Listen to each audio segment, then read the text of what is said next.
And we are live. Hey, I'm Bad Guru, aka Peter Hartman, aka Not a Yang Bot, aka super happy to be with you here tonight. Well, not tonight, today. I couldn't help myself, you know. I went to bed last night doing the show and I was like, I gotta talk some more. I wanna do the show this morning. So today's a daytime show, but why not?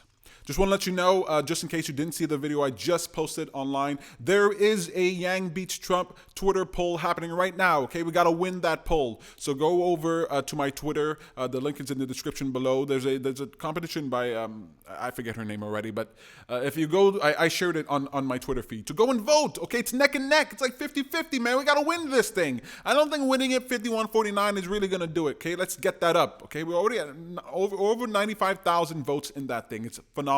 Go and do it. I think it's a Republican, a Trump supporter who initiated the poll, just trying to prove that, hey, Trump can beat Yang. So come on, go do it. If you're watching this right now, I feel free to pause, close this, go over to that Twitter poll and vote in that poll. All right.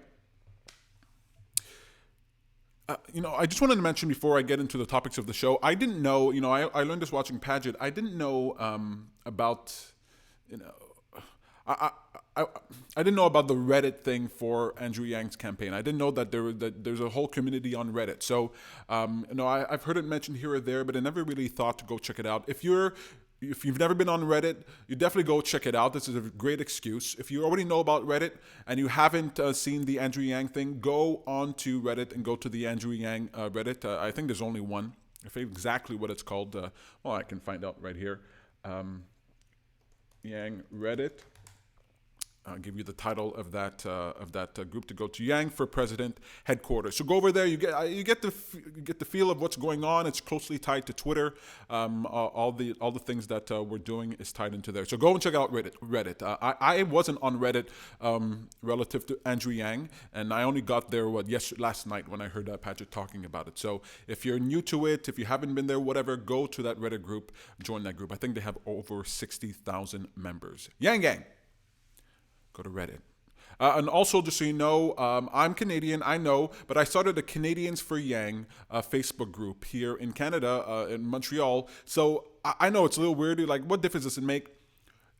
I believe that if a candidate starts to get support internationally, if people internationally are excited and enthused about the candidate, then that's going to generate media attention. They're going to say, what? He's also popular in Canada? Yeah, he's also popular here. He's also popular there. That's what I want. So that's the contribution I'm trying to make. If you're a Canadian, if you're in Canada, especially if you're in Montreal, join the Canadians for Yang Facebook group. I'm going to be scheduling a meetup soon. We're going to come here, hang out, talk. Maybe we'll even live stream it if the people want to do that. I think it matters. I think it matters to show excitement for Andrew Yang, no matter where we are. And, I think it's a pretty big boost. Even Canadians love Andrew Yang. Might not help with the Republicans, but anywho, if you're in Canada, please check me out. Re-elect Andrew Yang 2024, because I keep messing it up. The road to the White House in 2024 begins with winning 2020.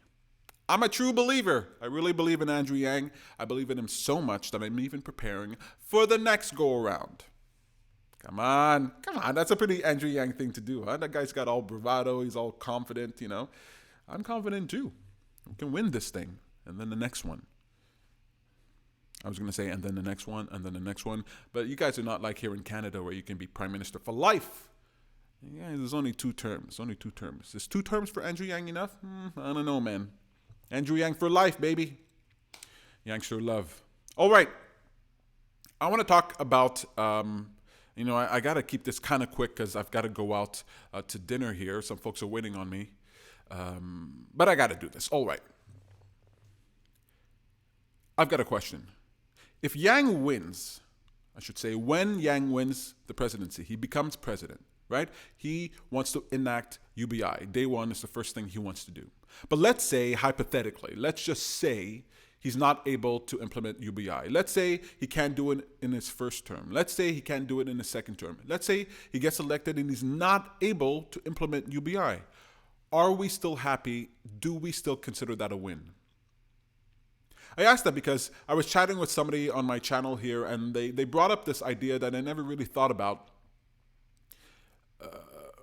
or maybe I have, I don't know. They brought up this idea where it's like they want to hear what Andrew Yang has to say on other topics. He keeps bringing it back to UBI. He want to hear what Andrew Yang has to say on other topics. And I've heard that. I've heard that on Problem Solver Politics, you know? And I think to myself, yeah, I want to hear what he has to say. I want to hear his thinking. I want to know all that good stuff. But my question is, if Andrew Yang doesn't implement UBI, do we still consider that a victory, a win? Because that's what I'm supporting. That's what I care about. Yeah, he might have some interesting, a good temperament for foreign policy, but I mean, I think there are a lot of candidates who could do well with foreign policy. I want UBI. And I don't know that I would consider it a victory if we don't get UBI. Obama got elected to, one, he was supposed to go after the bankers and go after George W. Bush, right? George W. Bush lied the United States into a war, and then the bankers just pillaged the economy, and he was supposed to bring healthcare, universal healthcare. Well, they didn't get that. Bankers still free, more wars now, and not universal not universal healthcare, because you cannot, you have the insurance people in the room, you got the insurance companies in the room while you're figuring out these plans. Of course, the plan's not going to come out for universal healthcare. Now, I'm not saying that I'm for universal healthcare. I'm not against universal healthcare.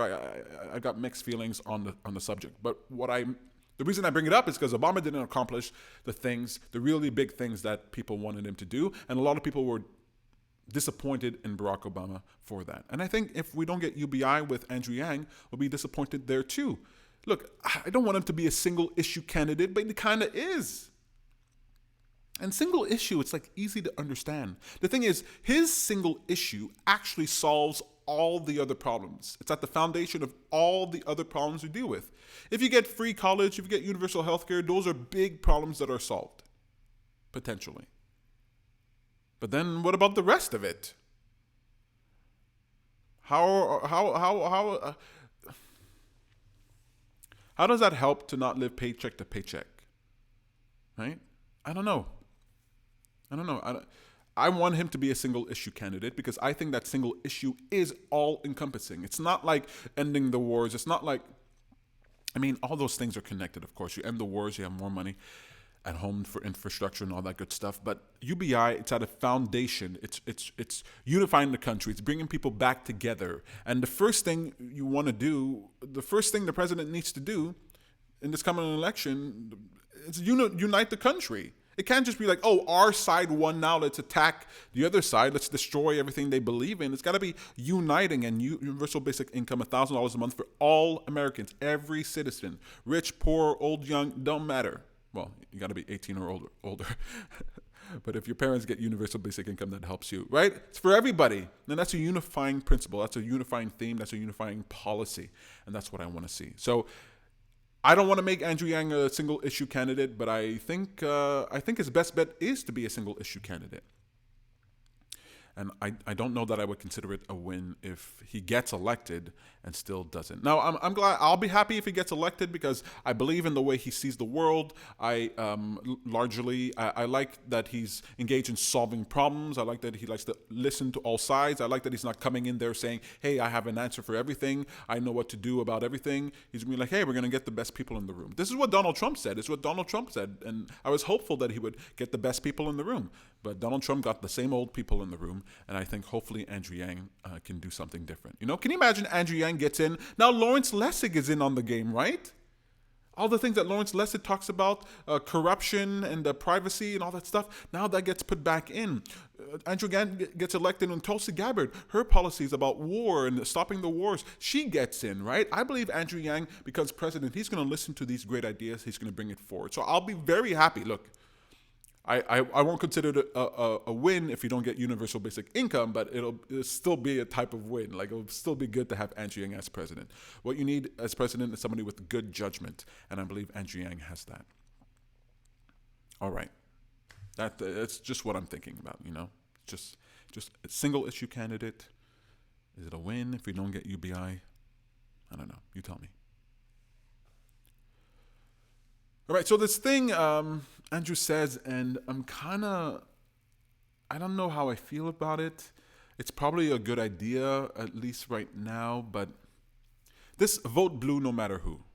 Our number one priority is getting Donald Trump out of office. Really? The number one priority is to get Donald Trump out of office? Really? Is that the only thing we need? Get Donald Trump out. You got to replace the guy with something good.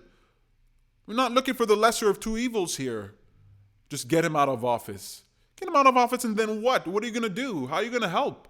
Doesn't matter if you get Donald Trump out of office and the next person who comes in just continues the same policy status quo. Like Donald Trump, for a lot of what he's done, he's actually continued a lot of the policies that were there before, you know? When it comes to war, when it comes to immigration. I mean, people go, he's separating children at the borders. Well, Obama separated children at the borders. Oh, he's deporting illegal immigrants.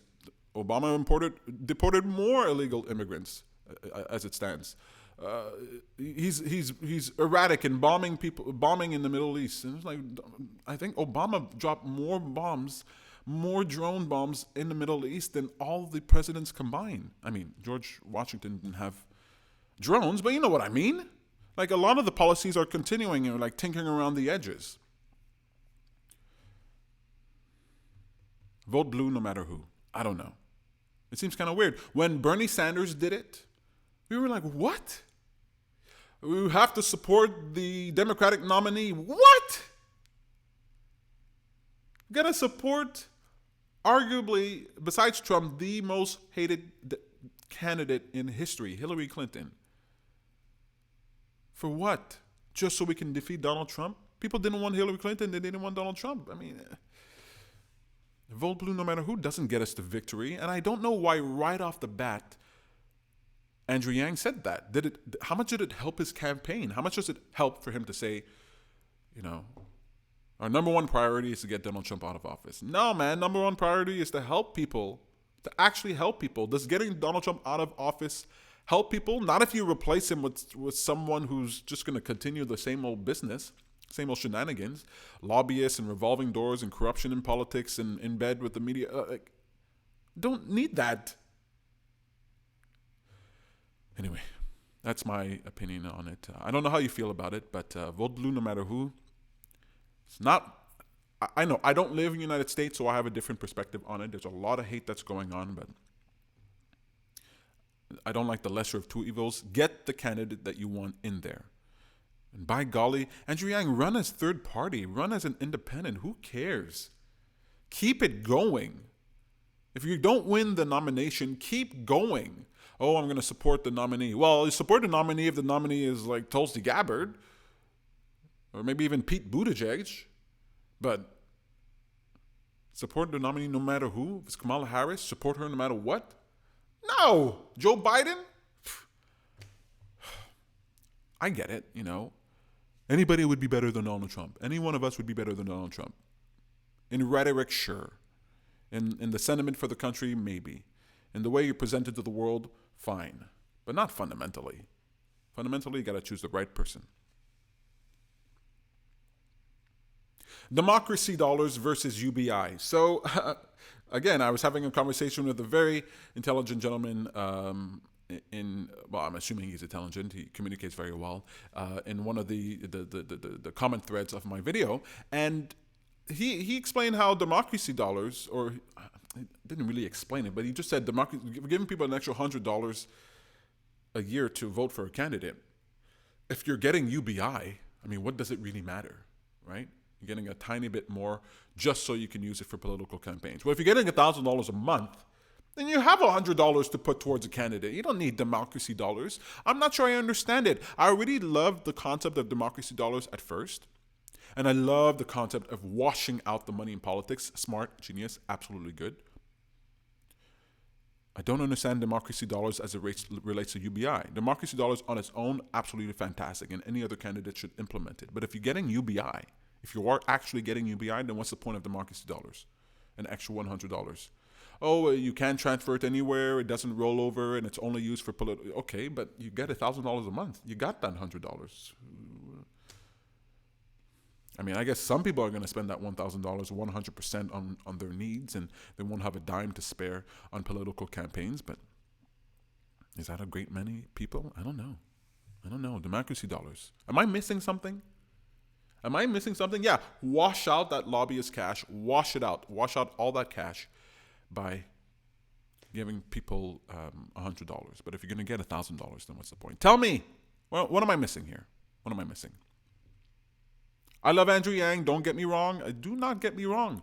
But me being critical about his policies, critical about his ideas, is not meant to tear him down. It's meant to build him up. It's meant to build the Yang Gang up. It's meant to give you some type of experience, some type of challenge that you're likely going to face in the general election. So please think about that. All right, I have a lot more to say here. My goodness, I'm running late. I guess I'll just be late. I want to talk to you guys. Third debate strategy. Okay, next debate, third debate. ABC News alongside Univision. All right, third debate's happening tomorrow. Oof, I am so excited for it. God, I am so excited for it. Whew, I've been looking forward to this for a little while. I do not know how Andrew Yang is going to be. Honestly, I don't really care. It's yet another opportunity. It's not the be-all and end-all. I mean, Tulsi Gabbard is not even going to be in this debate, and she ain't going nowhere, okay? So as long as Andrew Yang isn't disastrous, and by disastrous I mean, if he messes up on the math, if he tries to do some math and he messes up on that and the numbers don't add up, that'll undercut his position a little bit. And if there's anything bad that happens with Andrew Yang, you can bet he's going to get some media attention for that. Hey, Andrew Yang, I thought you wanted some media attention, huh? What about your gaffes, huh? You made some mistakes, can't do the math? I'm going to talk about you all week. There, you got the attention you're looking for, so it could be disastrous, but the Yang Gang will still be with him, I think. Yang Gang will still be with him. All right, I just want to talk strategy here. All right, this debate. So I went to go check out the 2015 Democratic primary debates. Back in 2015, ABC had the third debate, I believe, again. And I just wanted to see what it was like. Were the moderators fair? What types of questions were they asking? That debate was all about specifics. Okay, they really hammered the candidates and asked them for specifics. It wasn't just rhetoric. They weren't just accepting flowery language.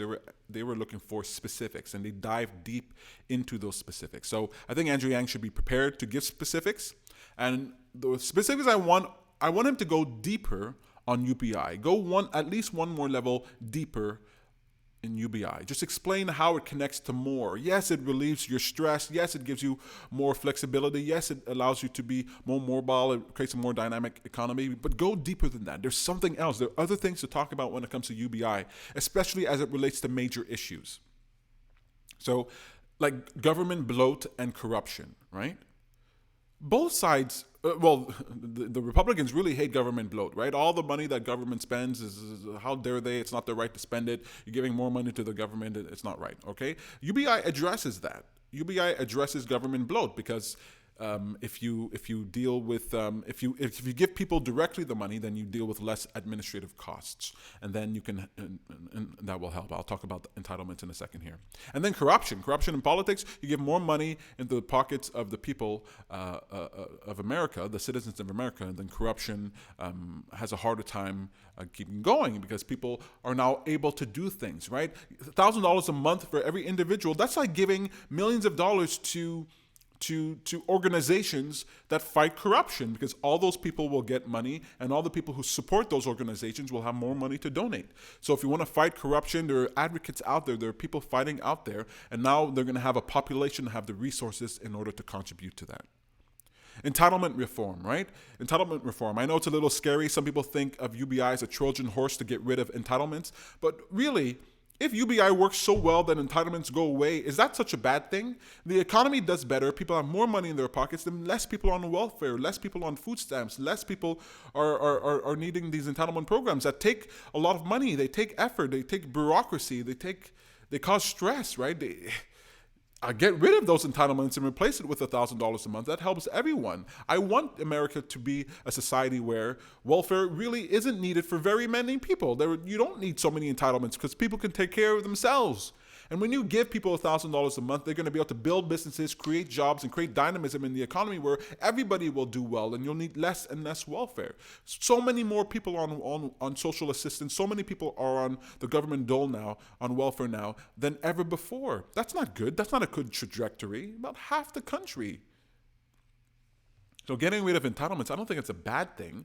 No, you don't want to do it overnight, and you don't want to just leave people in the lurch. But slowly over time, UBI will help that atrophy, and that's good for the conservatives. Need to hear that because it's going to help his issue with electability. I'm going to talk about that later.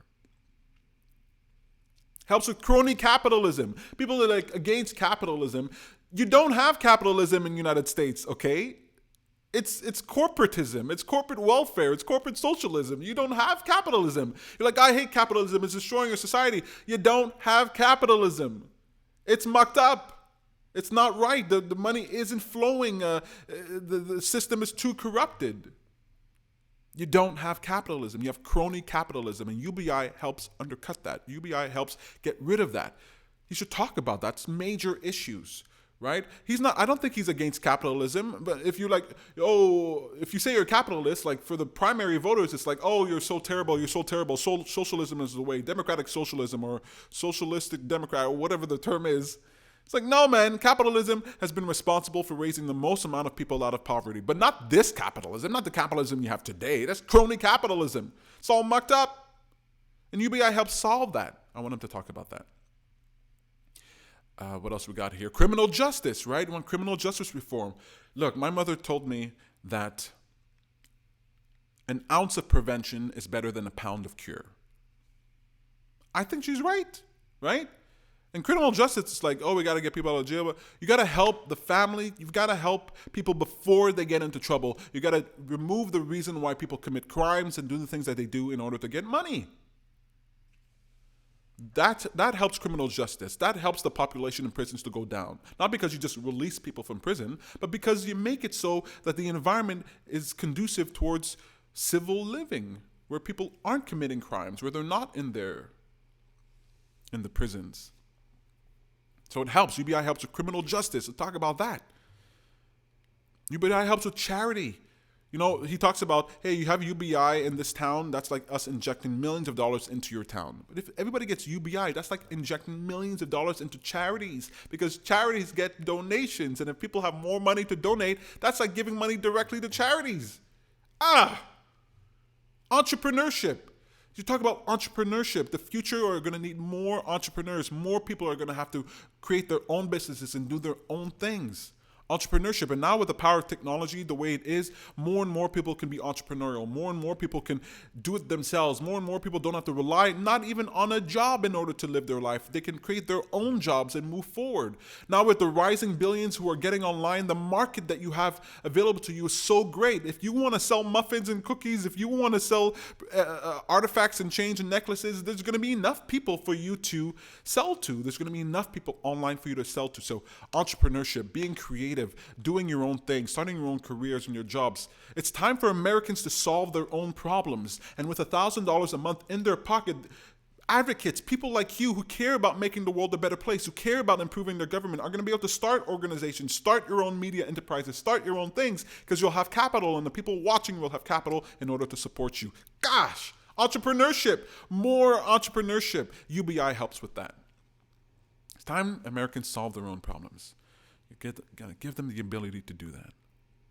Helps with job creation. More entrepreneurs means more job creation. More places for people to work. Higher paying jobs. Preventative care helps lower healthcare costs. I know he talks about that. But dive into those details, those specifics.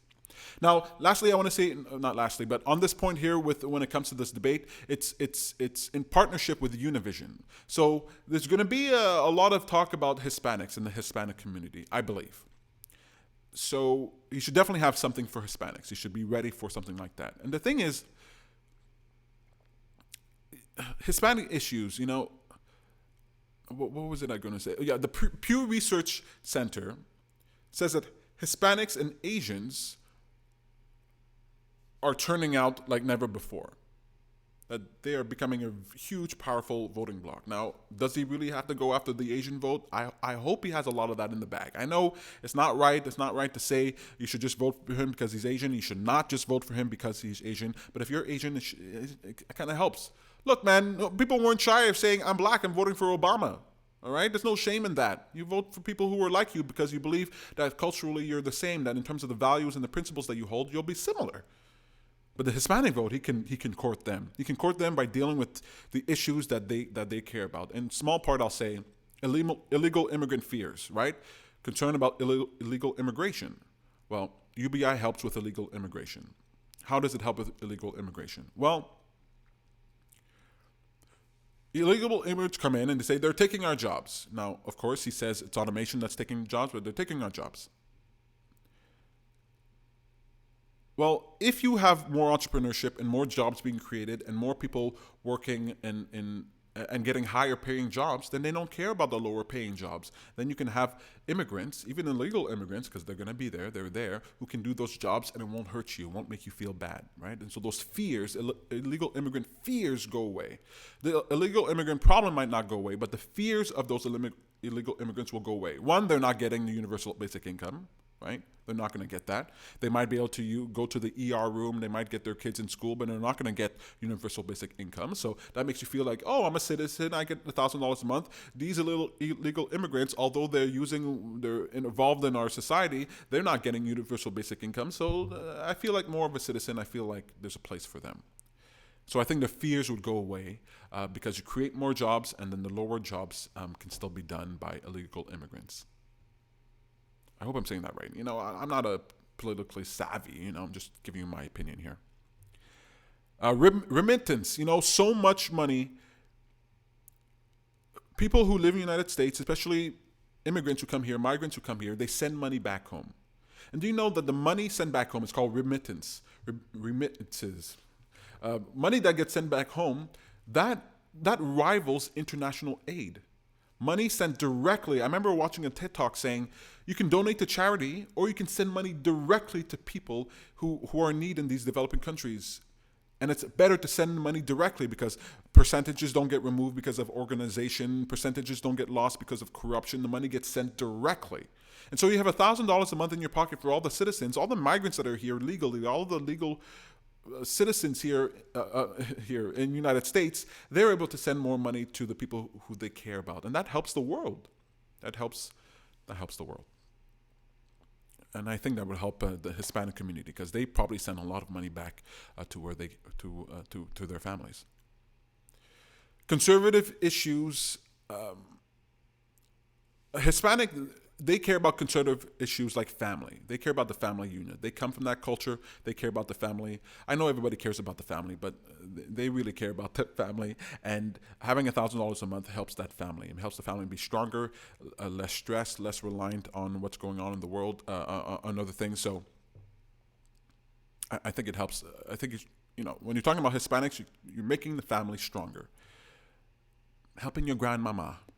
All right.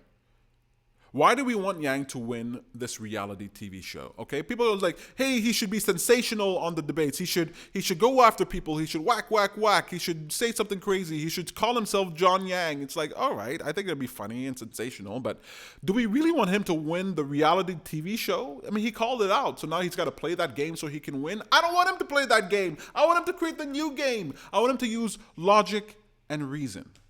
Not sensationalism, logic and reason. You want to listen to him speak and go, wow, he sounds different than everybody else. He's not just trying to get one up. He's not just trying to get attention. He's trying to solve the problems. If he comes out with some zinger or some attack, who cares? Then the next person's going to do their zinger and attack, and then the next time it'll be lost. But if he uses the opportunity to speak and communicate reason and logic, then people are going to hear that and go, that's what I'm looking for. That's what I'm looking for. So I don't want him to win the reality TV show. How he wins is important. It's not enough that he wins. He has to win in a way that is homogeneous with his values, with his principles. He has to win with his principles. All right. Sensationalism is not the way. Reason and logic is the way. Trump cannot compete with reason and logic. I mean, Andrew Yang has said as much. He can't compete with reason and logic. If he's sensational, Donald Trump could beat him. If he's reason and logic, he can't be beat by Donald Trump. And he can't be beat by the other candidates. The other candidates, most of them can't beat him with reason and logic. The guy's a problem solver, man, not a politician. All those other ones are politicians. This guy is solely focused. So while they're trotting out their talking points, he's going to be explaining to the American people. And if he explains to the American people, that will help him stand out. And if he does go on the offensive, let him attack ideas, not people, not the candidates themselves. Look, the moment he mentions a candidate on that stage, they get to speak. The moment Andrew Yang mentions the candidate on stage, they get to rebuttal. Why give them that opportunity? Just talk about the idea. A federal jobs guarantee and explain why that wouldn't work. Free college, explain why that doesn't help most people. Talk about the idea, attack the idea. Don't attack the people. Don't even mention their names. There's no point in mentioning their names. The moment you mention their name, you give them more airtime. And if it's somebody that the media already wants to give airtime, now you're just doubling their time. Just talk about the ideas. If he's going to attack anybody, let him attack the media. Okay? Let him attack the media. I don't know if it's a smart move. The media might be against him, but I think they kind of already are. So if he has to attack something, if he's looking for something sensational, don't go after the candidates, go after the media. People love attacking the media. And don't complain about the time. How much time he gets to speak and complain. I've seen other debates. Excuse me, I haven't had a chance to. Just use the time that you get, okay? Don't expect a bunch of time. Just use the time that you get. Don't waste your time saying, I haven't had time to speak. Excuse me, I haven't. It's just pathetic. I know it's not right and it's not fair, but it's an unfair system. And in that system, if you just whine and complain about how much time you're not getting and how it's not right and blah, blah, blah, it won't matter. I see Andrew Yang, I think he knows this. He doesn't complain about the time he gets. Even when he got that 2 minutes and 30 some odd seconds, he didn't complain about it. He's like, I thought I got my message out. I was there to introduce myself to the American people, and I think we got that job done. Okay, don't complain. You don't want people to be tuning in and what they hear is, why am I not getting enough time? Why am I not getting enough time? It might be true, but, unless you're on his side, you're just going to be like, well, why isn't he getting more time? I guess he's not good enough. I guess he's not worth listening to. Oh, who else should I listen to? All right, so if you're going to attack the media, but don't complain about time. It'll make you kind of look pathetic, I think. It's not fair. I know it's not fair, but it's what it is. He should bring up celebrities, not candidates. Bring up celebrities. Quote Whoopi Goldberg. Quote Elon Musk, quote Jack Ma, bring up politicians, bring up celebrities. You're trying to get LeBron James hashtag trending. You're trying to get Gary V on board. Like, quote those people, and that will get their attention, right? On Twitter, you guys at celebrities all the time in order to get their attention. Well, if Andrew Yang says their name on stage and quotes them and talks about what they've talked about, then he's going to get a lot of attention. Maybe not in news media immediately at first, but he'll get attention in entertainment media, and that's what he needs. He needs growing popularity. Donald Trump had all this popularity in traditional entertainment media, and he brought that over into the news media realm. Andrew Yang needs to get more popularity in the entertainment world. Let him talk about those people. Let him bring up those ideas. And that's what people are not really talking about. That they're, this senator and that congressman and this or that. And it's like, do most people even know who those people are? No! I watch politics. I don't know half the names that they say. But if you want, that's the time he should bring up celebrities. Don't bring up candidates. Don't bash candidates. Bring up celebrities. Bring up their names. Talk about them. Find out what they care about. Find out what they've said, and then quote them on stage. I think that'd be powerful. All right. So before we get to the end here, I'm going to say that electability is the issue. He has to show that he's electable. If he can talk about anything in the debates, let him say how electable he is, right? Let him prove by the numbers, but also with reason and logic, why he's more electable. He can appeal to both sides and independents. That's the key. Joe Biden doesn't appeal to both sides. Joe Biden appeals to people who want things to go back to normal, who want things to quiet down. Andrew Yang will appeal to people who want things to be different, who are looking for change on both sides. All right?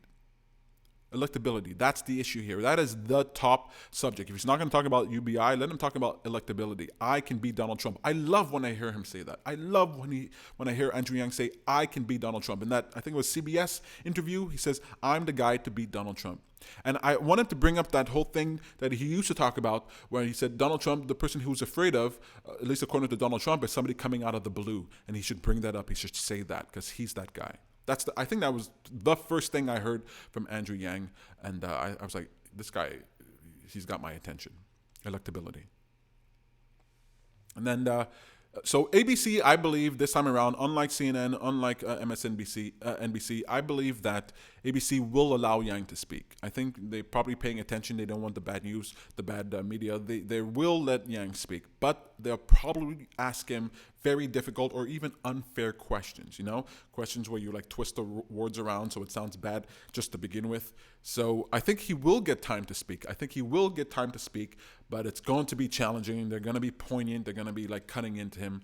I think that's what he should expect. That's what we should expect. So it might be a little bit of trouble for him today. It's 10 candidates, I believe, on stage all in one night. So now he's competing with more people speaking, I believe. I can't remember. Anyway, it's 10 people on stage. I wish there were less, but expect him to get questions. They're going to say, hey, we gave him time to speak. But when they give him time to speak, they're probably going to give him some hard things to deal with. So I think he can do it. I think we should be prepared for that. All right, I was going to add the I support Yang and the My Yang story in this video, but I got to get going. I'm super late already, so I'm going to save that for later on today. But thank you guys so much for watching. You can follow me on Twitter. You can follow me on Instagram. You can follow me, join the Facebook page, like me there. If you're a Canadian and you support Andrew Yang, check out the Canadians for Yang group. What do we got in the chat here before I go? The Bedroom Intellectual says, they have been behaving fairly well lately regarding Yang. I'm glad it's ABC at least. Fox actually doesn't shy away from him. I think you're totally right. I think he's getting more and more attention. He's earning it. He's clawing his way forward, and he's getting it. He's earning it, And I think ABC will be fair, but I think the way that it will be fair is to give him time and attention, but also ask him poignant questions. They did that to Bernie Sanders. I watched the debate. They did that in 2015. They did that to Bernie Sanders, asking him hard questions, and he wants those hard questions. If he can knock out hard questions out of the park, then that's even better for him. So I hope that they do that, but I think they will be fair enough for him. Of course, they're going to have a bias towards the top tier candidates, but I think he will get more than little speaking time. All right, that's it for me. I've got to run. I've got people that I've disappointed right now, but I've got to get going. You guys are so fantastic. Thank you so much for watching my channel. I'm not a know-it-all. I don't know everything. I'm just communicating to you my perspective, and I want to give you a perspective that's different than you might hear in other videos. So that's what I keep doing. I watch these other videos and I think, oh, that's really cool. Let me rebuttal that. Do I have a perspective that's different? And when I do, then I write that down and then I share it with you. So, if you disagree with me, it's fine. Put a dislike, you can argue against me. That's fine. But just know that I'm coming from a place where I truly, truly want Andrew Yang to win. I want UBI in the world. And I think he'd be a great president. And I'm just trying to do my best to, help the Yang gang. That's it for me. My name is Bad Guru. I don't have a sign off for this thing. I really got to figure out a sign out for this show. I never know anymore. I never know.